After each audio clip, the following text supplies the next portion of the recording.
Guys, I am super excited to introduce you to Lynn Smith. Lynn may not be a stranger to you because you may recognize her from her time at NBC News, MSNBC. She's done stints on the Today Show, and her last role was with HLN, Headline News, part of the CNN family of companies. She has been someone that I have respected and admired for a long time. I loved her personality, just the way that she has this on-screen presence. It just really is something that I've loved and have tried to emulate a little bit. She has taken that experience and what she does so well, and she has bridged the gap to become an entrepreneur. She runs Ryland Media now, and she helps people like me figure out what it takes to get on camera and then how to be confident there and how to present yourself in the best possible light, whether you're being interviewed in the media, you're on a Zoom call, how you are prepared and how you show up as your authentic self and you deliver the message that you really need to deliver. She is just an inspiration. I've been following her on social media, just absolutely adore her. And I took a big chance, stepped outside of my comfort zone to go to this, rock star and say, hey, would you come to my little show, the Ripple Effect podcast? And she was so gracious and so kind. And she said, absolutely. And I'm so thrilled she is here. I'm excited for you guys to meet her. So let's get started.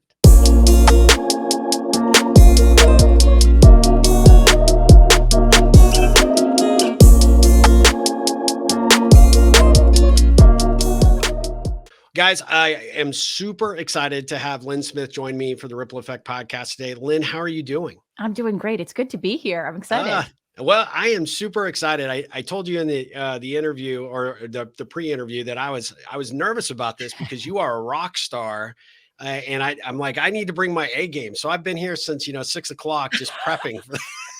Okay, well then you're following one of my pillars of confidence, which is preparation. Yes, absolutely. And thank you for saying that, but don't feel that way. I actually love what you're doing. I love the concept of making a ripple and the impact that people are making. That's exactly what I focus on. Thank you so much. I appreciate that. And it's actually what sort of allowed me to kind of swing for the fences and ask you onto the podcast, because I see what you're doing out there on social media every day, not necessarily just pitching what you're doing professionally now, but at the end of the day, you're really trying to make a difference for people. You're trying to help them find that connection to their authentic self and come across on video, whether that be for a media appearance, whether it's on a Zoom meeting. It's showing up and being really confident in who they are and the message that they have. And I think, you've inspired me, and I've shared your content with a number of people that I know are just like, oh, I'm so grateful that you did that. So you are doing, your level best to create some really positive ripples out there. So that means so much to me. Thank you. Yeah, of course. Well, so what I like to do with this show is, and we'll talk about the ripple effect and some of that a little bit later, but really at the end of the day, I want my audience to get to know you. Although, as I said in my introduction, they probably recognize you, right? But they're going to be curious about what you're doing. But before we dive into what you're doing with your current media company, let's give the audience a little sense of your origin story. Kind of who is Lynn Smith? Where'd you come from? Kind of how did you get into what you're doing? Not only through the media, but what you're doing now. Yeah, I actually started as an NBC page. You know what those NBC pages are? Yeah. I started as a page. I was seating people at the Tonight Show and giving tours of NBC studios in Burbank, and moved on to being an executive assistant and really learned from the best of the best within NBC. And that pivoted to a career at the Today Show as an associate producer, then producer. Yeah. When they said, hey, have you ever thought about being on camera? Because they were putting me in some of the pieces. Yeah. And I was like, yeah, I just didn't want to jump from all those really small markets over a long period of time. So I went to Hartford, Connecticut, and I was told by a news director that I would never make it because he put me on a I know he put me on a teleprompter, which I will say, pro tip, do not use a teleprompter. It is a very specific skill. It's so hard to make it look like you are not reading, and it takes years to master it. So just take that off of your plate. And then that's incredible. I had no idea. Yeah. So I had a news director say, you're not going to make it in a top 10 market within 10 years. And 2 years later, I was anchoring in New York City at WNBC. And that led to a national jump to Early Today at 4 o'clock in the morning. So if you are a farmer or a nursing mother, you watched it. Or entrepreneur. Hey, I was up. I saw you back then. Yeah. Did you? Okay. Yes. Yeah. And then I was an overnight anchor for MSNBC, and that led to CNN headline news in Atlanta for 8 years when I decided I wanted to make a switch. Well, so you started as a page. Was that because you had an interest in moving towards media, or was that just kind of a first job out of college, or was it something you were doing while going to school, or what I led you always there? I always wanted to work at NBC in particular. My kindergarten report card said, "Lynn asks too many questions," which is so poetic now. Yep. And Rick Ludwin, who was the late night programming exec at NBC, he's responsible for putting Seinfeld on the air. Yeah. He is an alum of my university, and he came to speak. And I walked up to him with my resume after his presentation, and I said, "It's my dream to work at NBC." And I handed him my resume, and he passed it along to the page program, and that's how I got it. And when we talk about ripples, my Yeah. goodness, one person doing an act of kindness for someone that they don't even know. We didn't have any, friend of a friend or dad helped open up a door. Yeah. It was one person that completely transformed my life just by passing on a resume. Oh, that is fantastic. Oh, that's a great story. But you also created a ripple for yourself because you had the gumption to actually go for it and try, right? You have to ask for what you want. I have said this before. I'll say it again. I asked for every single promotion I got in my career. I asked for it. Yeah, And you're not going to grow unless you say what you want. And that was that's the right. key for me to grow. That's awesome. So if NBC was sort of the dream, and then you kind of made the switch to, headline news and CNN, as a company, uh, that had to be a big risk, right, for you. So, what brought that about? I had never been anywhere but NBC for 12 years into my career. And I was in between contracts. I was doing the overnight shift and I just could not continue those early hours. So I Yeah. was in between contracts, and in New York City, that's terrifying. Yeah. And I auditioned at Pix, a local station in New York, for the 10 p.m. show. And I didn't get it. Actually, Tamsin Fidel, Yep. who I had on my LinkedIn Live, she's the one that got it. And I knew she was the one who deserved it more. Yeah. So I was happy for her, but I was obviously, freaking out. But they offered me the 5 a.m. show. And I said, the whole reason I did this is because I need to be able to have some semblance of a life and not be Yeah. going in Yeah. the middle of the night. So I turned that down, and then I got a call from Headline News maybe a month later, and they said, "Hey, we've got a 3-month freelance gig in Atlanta. Do you want to come down?" And I was like, "Yeah, I mean, I was like Why single not? in New York City. Why Yep. not?" I subletted my apartment. I go down there, and then they were like, "What do you think about staying for a year?" And I was like, I, I think I can do this. This is a nice lifestyle. I can actually have a second bedroom in my apartment and not like have the kitchen right next door to me. Yeah. And I stayed for a year, and my best friend from college was there, and she ended up setting me up with my husband. And so the rest was history. And so sometimes your biggest disappointments can lead exactly where you want to go.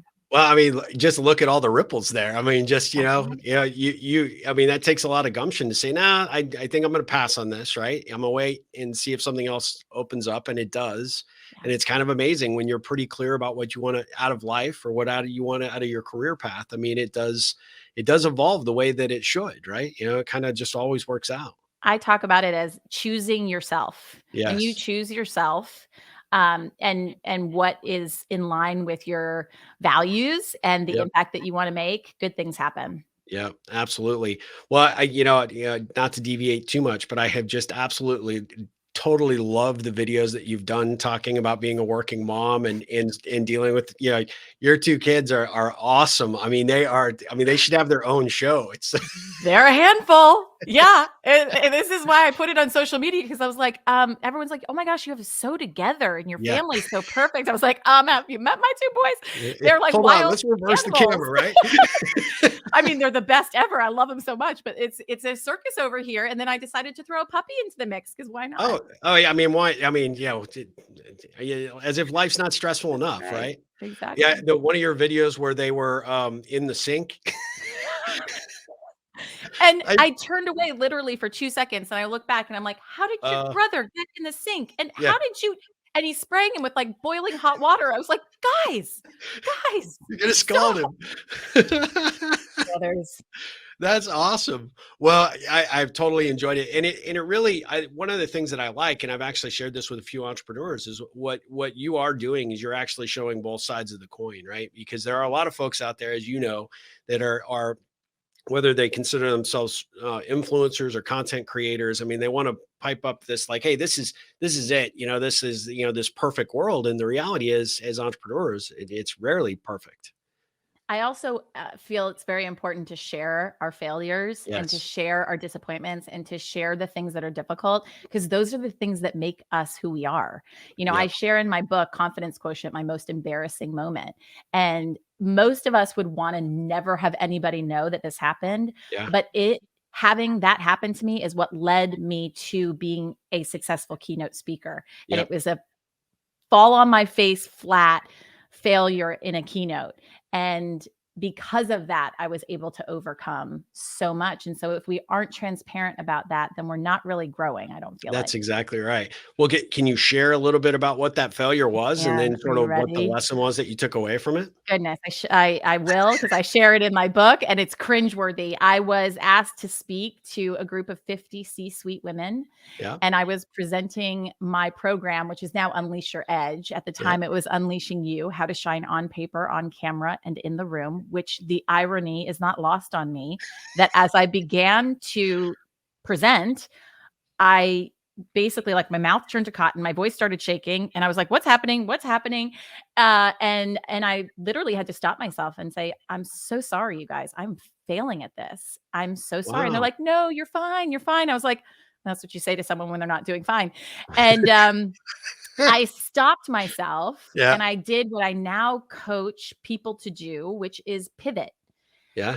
Pivoted. I turned it around. I had a whole PowerPoint presentation and I threw it out the window and I looked at everyone and I said, let's just open it up to Q&A, because I can do Q&A." Yeah. And they started asking questions, and I recovered a bit, but I was still in my own head Sure. of how bad that was. And I had women come up to me afterwards and they said, "You were the inspiration that you didn't intend to be, because you fell on your face and you could have made it worse, but you just recovered as best Yeah. as you could. And you just Yeah. admitted, I just failed, Yeah. and that's okay." Yeah. And Happens. it started a new mindset shift for me, which failure is now exciting to me, Yeah. because it means that there's a success waiting in the wings. I love that. I And it love that. has. The next time I got on stage after getting a keynote coach and going through the preparation process, Yeah. I I felt fantastic overcoming that. And I Yeah. share it now with audiences that I had that happen, because it's Well, it important for people to it's know. important, yeah. I mean, that was a big, experience for you to be able to really launch yourself forward, right? And there's a lot of people that will take that failure and be like, "Oh, that wasn't for me. I'm out." And, it really tests your mettle, and I think that it's important to embrace it. And I also think, to your point, you wanna share those because it humanizes that process. I mean, it would be easy for everybody to look at you as sort of the rock star that you are and be like, "Oh, there's no way." But when you hear it, it's like, well, oh, if Lynn could overcome that, and Lynn ran through, the same, concerns that maybe I had in my last talk or whatever, and she learned from it and moved on. I mean, how valuable and grateful is that, And for that also, it's experience? important for people to know, I'm a confident person in progress. Yeah. I have to implement the strategies I teach people in order to overcome things myself. So if Yeah. you were listening to me and you were asking me to coach you and you thought I was all put together, it would be intimidating and you Yeah. wouldn't really be able to live up to this unrealistic expectation. So Yep. it's just not true. Yeah. It works for me and I have to put it in place myself. Yeah. I tell people this all the time. I wrote this book to help people connect and build better relationships. And, people kind of default. So it's a networking book. And I'm like, no, well, yeah, maybe, I don't know. Right. The word Mhm. networking to me has always had sort of a kind of a dirty connotation to it. Yes. And it's not my favorite thing to do in the world. Right.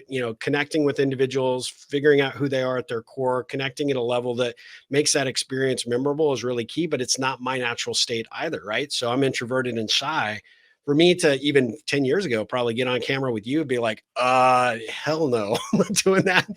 I mean, But how I would, awesome is it that you can now 10 years later say that this is what you're doing? yeah, That's what's so exciting about overcoming exactly. those things. Well, and like you said, it's always a work in progress, right? You're always constantly learning, evolving. You never really hit that level of completion, right? You're always looking for ways to make yourself better and do a better job of whatever it is that you're doing. So true. So I've got to, go back to your media days for a second, but when you were moving towards that as a career path, who were some of your heroes in the business that sort of idolized and sort of tried to emulate? I remember when Hoda Kotb was a correspondent, and she was advocating for herself to become an anchor and more on a lifestyle style. Yeah. And I really was struck by that because, it was so prestigious to be that national correspondent. And she just wanted to be her lovely, joyful self and share really great stories. And so Yeah. now she stayed authentic. She stayed true to herself. She still does hard news, but she brings that warmth Yeah. that only she can bring. Yep. And I've watched her career for 20 years and really admire the way that she's done it. The other person I really admire is Maria Shriver. Yeah. She similarly stuck to who she is. She never changed who she is. She's written incredible books as a result of it. And she left her career at the Today Show anchoring to go be with her children and to be the mom Yeah. that she wanted to be. And I just admire that tremendously. That's awesome. That's fantastic. How have you seen the industry change? I've got to think that maybe some of what's happened, with it's become a business, right? It's corporatized in a lot of capacities, and I think that probably has probably impacted folks like yourself. Like, hey, is this the career I really want for the next 20 years? How have those industry changes happened? How have you seen them evolve? And then, did that sort of lead you to say, look, I'm willing to go try something different? Yeah, that was definitely the impetus of my change. I graduated college in 2001, and we in journalism school were taught if you give 30 seconds to one candidate, you give 30 seconds to the other candidate. Yeah. And slowly over time, I started to notice, I would say around 2007, 2008, some of the rules were loosening. And then once you take that genie out of the bottle, you can't put it back in. And Yeah. when it became more and more of a business and more of an eyeballs game, and the stakes kept getting higher and higher for how to get those eyeballs, and the competition steeper and steeper. Yeah. And it made me feel like I wasn't making the impact that I wanted to make. I truly love storytelling and Yeah. getting really impactful stories out to the audience. And I didn't feel like that was happening as much. And we could, bring as many sort of fluff pieces. And that wasn't what it was about. Yeah. It was about really digging into important, essential topics that frankly, you don't have more than 2 minutes to deep dive on. Yeah. So when I knew I wasn't making the impact that I wanted to make, and I wasn't being able to spend the time with my children that I wanted to spend, Yeah. I pivoted to what I like to call a founder mom. Founder Yeah. moms are people who are asked all the time, can you have it all? And we can't. So Yeah. we have it the best we can, and we have it on our own terms. I love that. I love that. So, obviously the natural direction for you was to move towards the profession that you're doing now, right? The company, Ryland Media. So can you share with the audience a little bit about what that is and how you're helping the clients that you work with, and for someone who might be listening, being, and I probably clearly need it. So, I mean, you and I need to talk off camera for sure. But, at the end of the day, someone out there that's like, I do want to be influential in my job, or I have an opportunity to be with the media or present in front of my organization, and I want to do it better.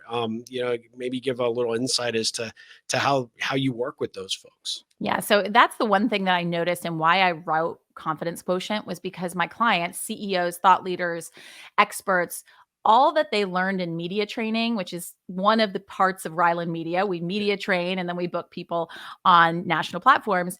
Everything that they had learned helped them in their career and life and business. Yeah. And so I would get a text message from a client that said, I just got a board position. And I know it's because I was talking in sound bites and I was delivering 3 to 5 valuable takeaways, which is what I help people to talk in sound bites.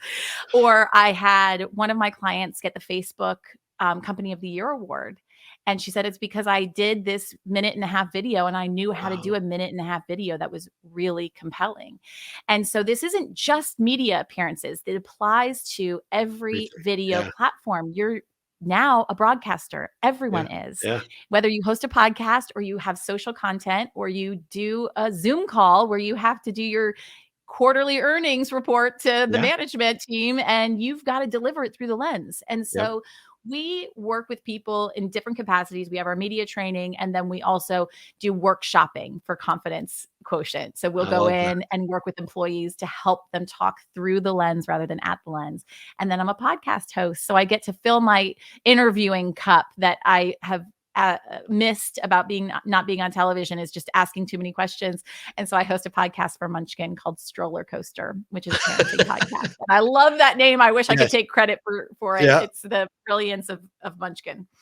That's awesome. That's awesome. Well, so, from the perspective of moving from, broadcast news, and I love the fact that you consider yourself an anchor alum. I thought that was the coolest term. I've not heard anybody else use that. It really stands out. But the fact that when I saw you on television, what I really liked was the authentic version of you. And when I saw your live stream yesterday on LinkedIn, and you were talking about, like, when that box goes on, you're like, hey, I'm there. I want to be there. And now to know, that the teleprompter wasn't, something that you utilized. You really came across as that authentic person, which made me want to tune in every time you were on, right? At the end of the day, because that creates a relationship with that viewer. And I think, you couldn't be better suited to teach people how to do that, to say, like, look, it's, I was listening to you all talk yesterday, and it's like, when you do talk, you come with that prepared statement, or you're too committed to talking about your business, you're not really connecting with that audience member. And what I would find with the clients that you probably work with, or that I know benefit from working with you, is that you are really good at saying, look, let's start at ground zero, right? And let's build from here, and let's create that authenticity, because that's what gets people interested. It's not job title, job responsibility. It's who that other person is, and can you connect on camera, like you said, and make that that interaction meaningful and memorable, right? And that's exactly why my very first session, we go through their 10% edge and their uniqueifier. So your 10% edge are 3 things that you do that most people in your field of expertise are not doing. 90% of everyone's doing the same thing. Yep. 10% edge, 3 things that you're doing. And then the one thing that only you have done, are doing, or have done. And that's your uniqueifier. And we work to weave those into appearances. I work with a lot of doctors, actually, and they're oncologists. And so they're very serious. And once I'm digging into their uniqueifier, they have such brilliant stories of, like, the senior year teacher that impacted them, and that's why they went into this particular field. Or, the reason that they sit across from a patient and how they talk to them and how they connect to them is their why. And so we incorporate that when they're answering a question in the media of, is this study really promising? Yeah. First thing out of your mouth is why we care, and put that in Yeah. headline form. Every second counts. I want to say it's promising. Yeah. I just think that we need to dig more into whatever it is that the takeaway is. And then I want to be able to look my patient in the eye and say, we've got real hope here. That's my goal every time I sit down and look at a patient, so that we incorporate some of those uniqueifier and 10% edges into their appearances. Yeah. No, I love that. It reminds me, sort of that focus. What you're talking about is obviously the media appearance, but I mean, even what you do actually helps them perform in front of the patient too. That confidence, that gift of communication, and really bringing that home affects every aspect of their work, right? One of my clients is a financial advisor, and he's like, Lynn, now I talk in sound bites. Like, he gets his clients, and that helps with sales. Like, Yeah. drill down, get to the point. I don't have much time. I talk about how you have 3 seconds to get someone to like you, 30 seconds to get them to trust you. So Yeah. within 3 seconds, if you haven't sold me, checked out. That's the world that we live in now. And he's like, my client base has improved just Yeah. because I'm communicating better with them. Well, now you're scrambling my brain, because now I'm concerned. Hopefully I made a good 3-second impression. You made a good 3-second impression. You checked that box. Along that lines, I was thinking about something I saw. I'm a huge Bruce Springsteen fan. And one of the things that I saw several years ago that I incorporate into my keynotes from time to time is there was an interview, and they were talking about him. Bruce is like in his 70s, but he runs around like he's 16. When he's on stage, he plays for 3.5, 4 hours. He's amazing. And they were like, oh, the person that was interviewing him clearly a fanboy, you could tell. And it was like, oh my God, it's got to be so amazing that you walk out and everybody's like, Bruce, it's got to be, so incredible to be out front and center of the E Street Band. And he says, I walk out on stage and I don't hear any of that. He's like, what? He's kind of looking at it like, well, I mean, he's old. Maybe he doesn't hear it, whatever. And he's like, no. He's like, I get it. I understand it. He said, but I don't walk out to 30, 50,000 fans and, play to that audience. What I do is I find one or two people within that audience and I play to one. And he said, so the entire concert, the entire, approach that I take is to find that individual. And I'm there, and my sole responsibility is to make sure that that one person really walks away having a good time with what we do. And if I've done that, then I've probably done the same for everyone else out there. And I thought that was such a great, encapsulation. And it really does, as keynote speakers, right? We remember that, you want to play for the audience, but you're really playing for the audience of one. If you can make one impact, you've created a positive ripple that really makes a difference. I absolutely love that story. And it makes me want to get Bruce Springsteen tickets and like get a front row and be like, pick me. Pick me. You could be the new Courtney Cox, that would be so awesome. Well, Ripple. So let me ask you one question. So yeah, as an entrepreneur, because I mean, this is a fairly new thing for you, right? So it's only been a little bit, but what's the one thing that surprised you about being an entrepreneur? I'm married to an entrepreneur, so I had a very good expectation of the ups and downs of building a business. I've watched him build his business for the last 7 years, and I'm so incredibly proud of him. And so he inspired me that if I believed in myself the way he believed in me, that I'd be able to do that. And so when I launched the business, I really came to it with the expectation of the wild ride that it has been, and that the ups and downs have been actually the best part about it. If you could ask me right now if I could fast forward 5 years to take my 6-figure business into an 8-figure business, I would be like, I don't want to fast forward through it. Yeah. Because, as an entrepreneur, this is such an amazing ride. We get to meet such incredible people. I've met the greatest of individuals in entrepreneurs, and I get to learn in ways that I've never been able to learn because I'm in experiences I've never known, and I'm doing it for myself. And that's what feels so fulfilling. Being an entrepreneur is so hard, but it's so worth it because you're doing it for yourself and on your own terms. Absolutely. So what's maybe one key takeaway from, this past year or so of entrepreneurship that really stands out to you is like, oh, well, I didn't expect that, but wow, I'm glad I went through it or I learned it. Investing yourself or your money back into yourself and your business and doing it in a really wise way. It's essential. And at times it can feel very overwhelming in how to do it, right? It feels like there's a coach for everything and everyone's got a great sales pitch. And I'm like, I need you. I need you. Yes, of course I need you. And before you know it, you're just hiring left and right. And at the same time, you really need to do your due diligence in who you're hiring and where you're investing those dollars, because it's essential, but it can be very dangerous if you do too much of it. Absolutely. So for the media company, what's the ideal client for you? So my ideal client is that CEO, thought leader, expert who knows that they have their entire field dominated. They know that they're making a positive impact. They just don't know how to get it onto a bigger platform. Yeah. They just, I had a client yesterday that just came aboard and they were like, we want to be the person people think of when this topic comes up. We want to be the one that they're like, I got to call them. Yeah. And that's for the media training side. And then for the confidence building side, it's really the motivated professional. And I often am gravitated to the motivated working mom, because you will not find anyone that works harder, that is more efficient, that is more passionate than the working mom, because they are giving away time that they could be spending with their children for the work that they're doing. And they want to be making the best impact as possible.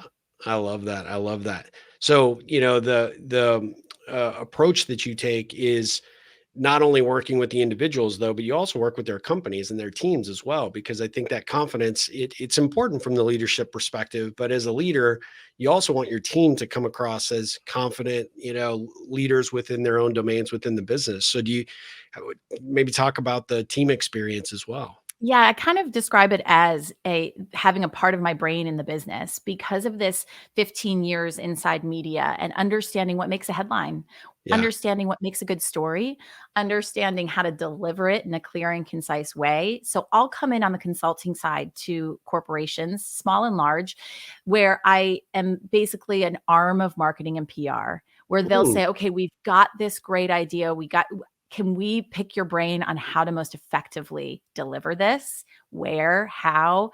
And it's this real fulfilling piece for me because I can not only work with their employees to get them more confident, which in turn is great for management because they're going to have, better sales, they're going to have more confident employees to deliver, but we're able to continuously work together on problem solving. And yeah. that's what's so fun for me is problem solving and being able to have a team around me to do that.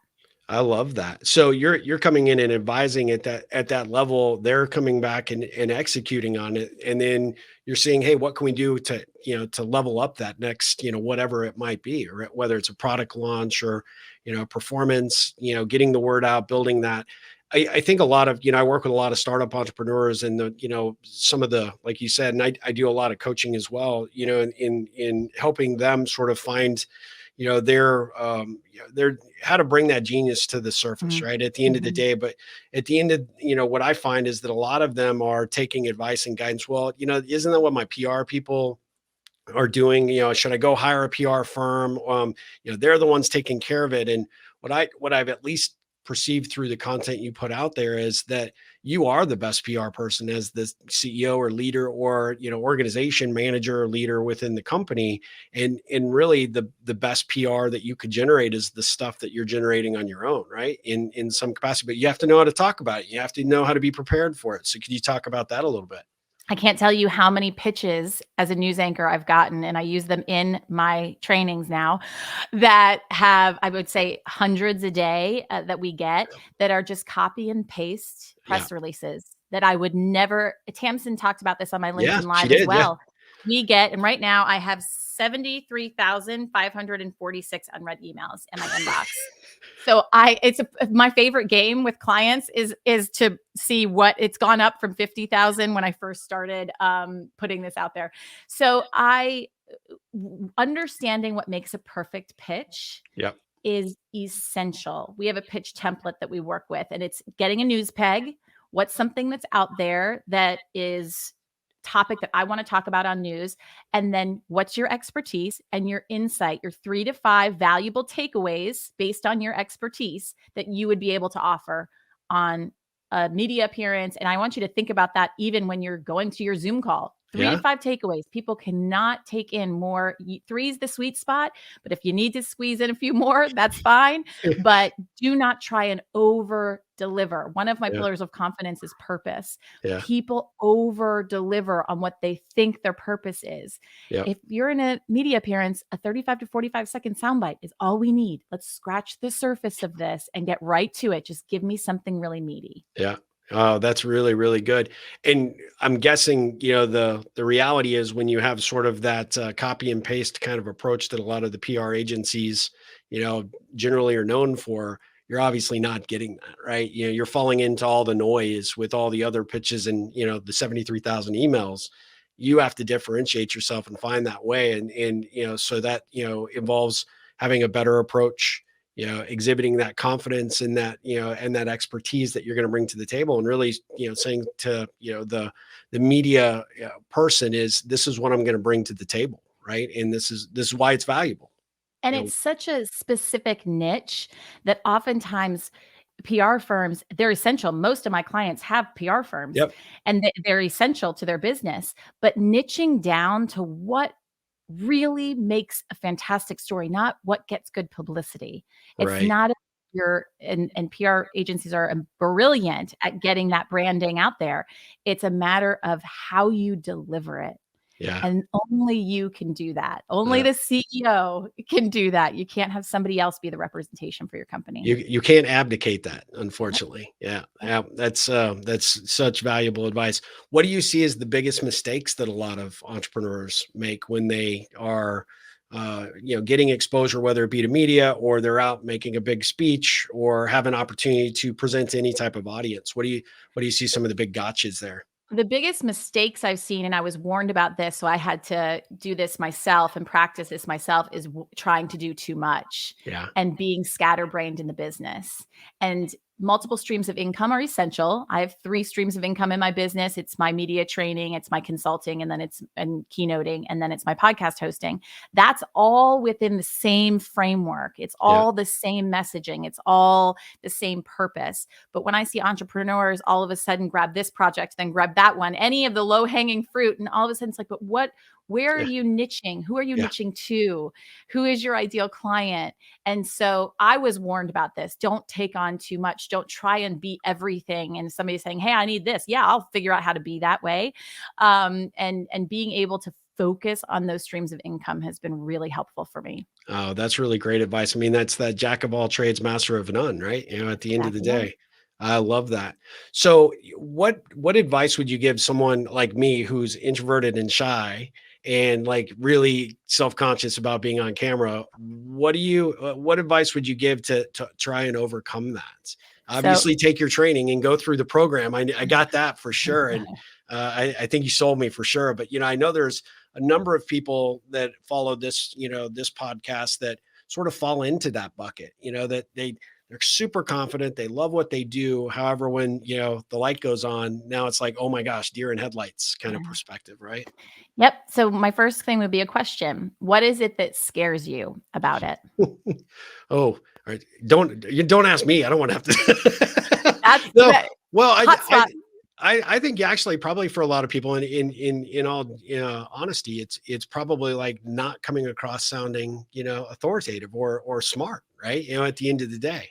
Okay. So it's so interesting that you say this, because most of my clients say that I'm afraid that I won't come off as articulate enough or credible enough, and that my colleagues will not think that I'm doing a great job.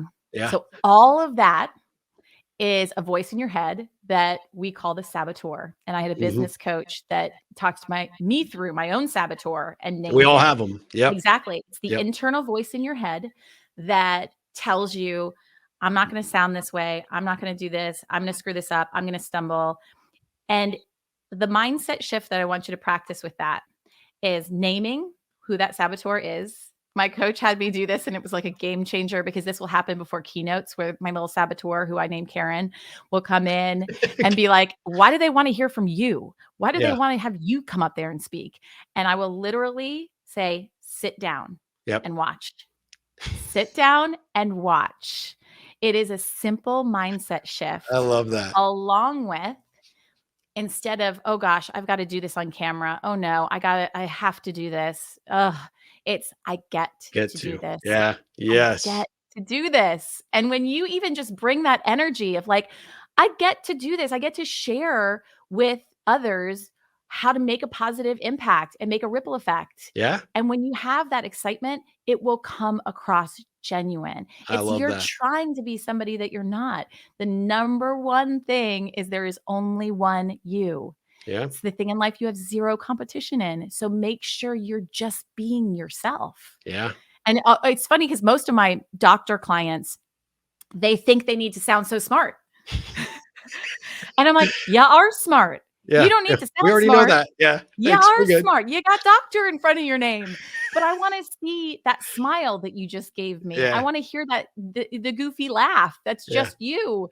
Those are the moments that people think that they can't let happen.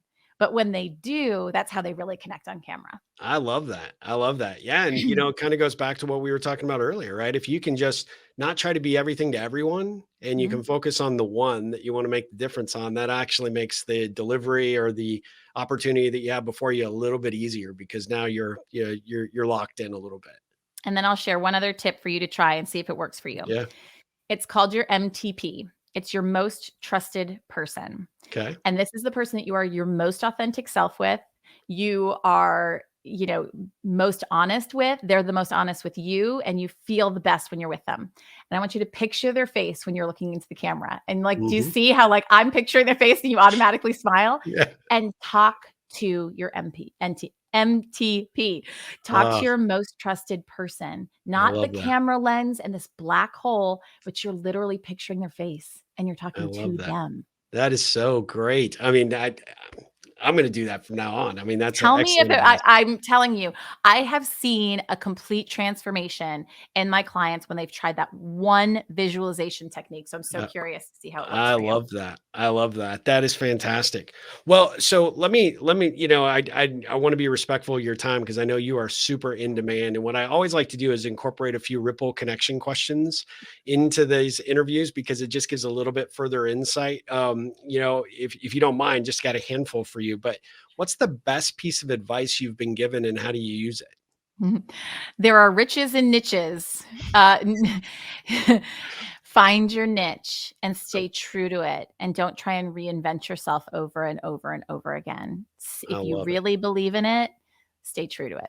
That is fantastic. What do you consider your superpower other than being an amazing mom and wife, but what do you consider your superpower? Um, Resiliency. I think that being able to fail and keep going, just keep going, just keep going is a mantra that I have of myself. I have had really great times and really bad times. And I've appreciated both for what they are. Yeah. And the resiliency piece is a part of me that I would say is the superpower I'm most proud of. I love that. I love that. We touched on a little bit of this, but what do you think now looking back over the course of the time you've been an entrepreneur, what do you think the best thing is that you've, sort of experienced on this journey in this path? It's getting to be the mom that I wanna be. I really feel like I've gotten my life back. I love that. I was I as a news anchor, I'm a product. Yeah. I'm a product and I can always be more this or more that to get more eyeballs, and now I'm a founder, and I get to decide who I work with and what they, are they doing something that's good, and that's fulfilling for me, and then I get to set the schedule so that I can be the mom that I wanna be, and Yeah. that's the number one thing that has been so amazing about becoming a founder is that you're in charge. Nobody That's else can awesome. tell you what to do. That's right. That's fantastic. What do you think the best thing a client or a colleague could say about you? Um, I think one of the things one of my clients calls me his ambassador of Quan. Oh, I I love that. love it You should so get that much. on a t-shirt. I That's know. And we get on our calls and he's like, "Ambassador of Quan." And I'm like, "Yes." And so I would say that's probably the best feeling is that he really feels like I'm not just his coach, that I'm his yeah. advocate. I love that. I love that. Well, and two last questions. This one's an important one to me because I'm curious about your approach here. But what does the ripple effect mean to you? I think that it means that I sort of look at it. I have a blog post called Be the Rock. Yeah. And my mom, I'll tell the quick story. I was on a phone call with my mom and I was like, "So what's new?" She's like, "Oh, I started writing a pen pal in prison." And I was like, "I'm sorry, what?" What? And she goes, "Well, I mean, Lynn, just think about it." It was a female prison. She's like, "Just think about it. Imagine how lonely it is in jail. And it would make them feel so good to get in a letter from somebody." And I thought to myself, yes, you're Yeah. right. Yeah. Like, be the rock, be the person that is doing something for others. And in Confidence Quotient, I talk about the 5 ways to just do. And one of Yep. them is just be kind. And when we impact others' lives in a positive way, when we have a ripple effect, like being a Yeah. rock that you're throwing into a pond, we have a dose of dopamine. It's Yeah. scientifically Yeah. proven, That's right. and it increases our confidence when we're kind to others. Yeah. And so I would say it's being the rock. I love that. I love that. I always tell my audience to go out and, look for a way to make a difference, out there in the world, even if nobody's watching, or make a difference for somebody, doesn't matter how small or how big it is in terms of your action. But if you can just set an intention to do that once a day, when you lay your head down on the pillow at night and you say, what did I do today? Did I accomplish that? Did I make a difference to anyone or anything in the world? when you start doing that and you start, living your life around that approach, it becomes amazing to just see how life sort of rises up to meet you, right? It's pretty And how phenomenal. happy it makes you too. Sometimes that can be just making eye contact with Absolutely. somebody who's cleaning a bathroom Yeah. and maybe doesn't ever feel seen, and you stop and say, "How are you doing? Yeah. Yeah. Thank Exactly. you so much." Yep, absolutely. That's a great point. Well, my last question is really based on what I always ask everybody, which is how can I help you? What kind of ripples can I be creating for you?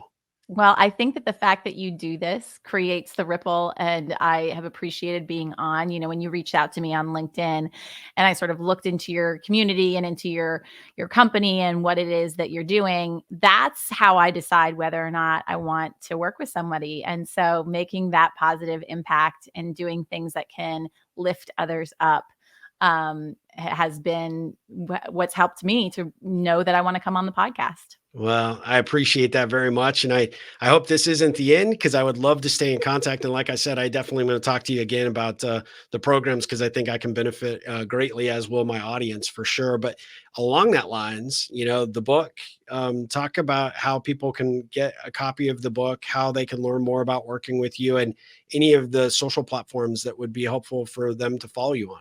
Yeah, so I started a newsletter on LinkedIn called The Green Room, and we are going to be launching a group mastermind in September for The Green Room, which brings in insider Oh, secrets awesome. with me and then other guests, bookers, executive producers.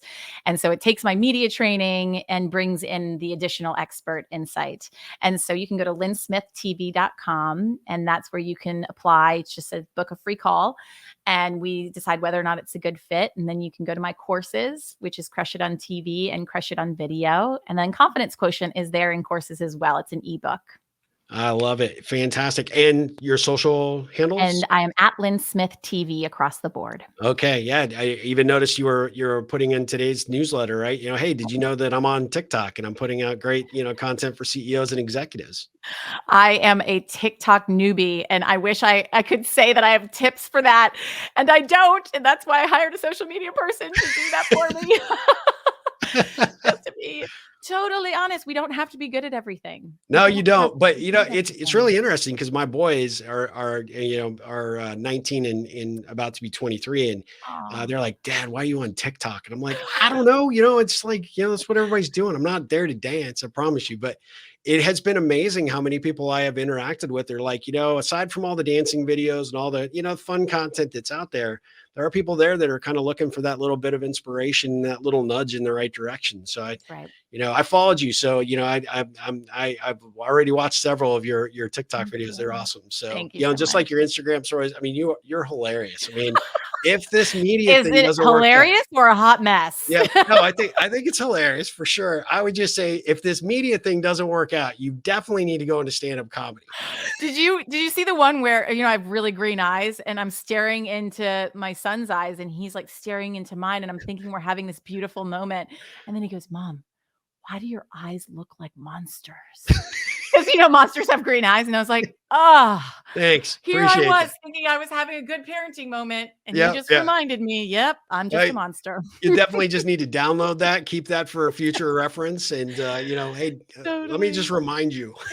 If we're not laughing at parenting, we're crying. So let's That's just talk exactly about right. it. Yeah, absolutely. Well, Lynn, it has been an absolute joy to have you on. I greatly Thank appreciate you you. joining the Ripple Effect podcast. If there's anything I can ever do to create any kind of positive ripple for you in any way, I'm happy to do it.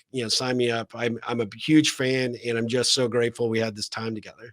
Thank you. Keep doing what you're doing. It was good to be Thank you here. so much. Guys, we'll be back again with another episode of the Ripple Effect podcast. Until then, be sure you go and check out everything that Lynn is offering because she is amazing. And trust me, you'll fall in love with her. She's so great. And, until next time, you guys go out there, make a difference in the world and make a difference in someone's life. You'll end up making a difference in your own.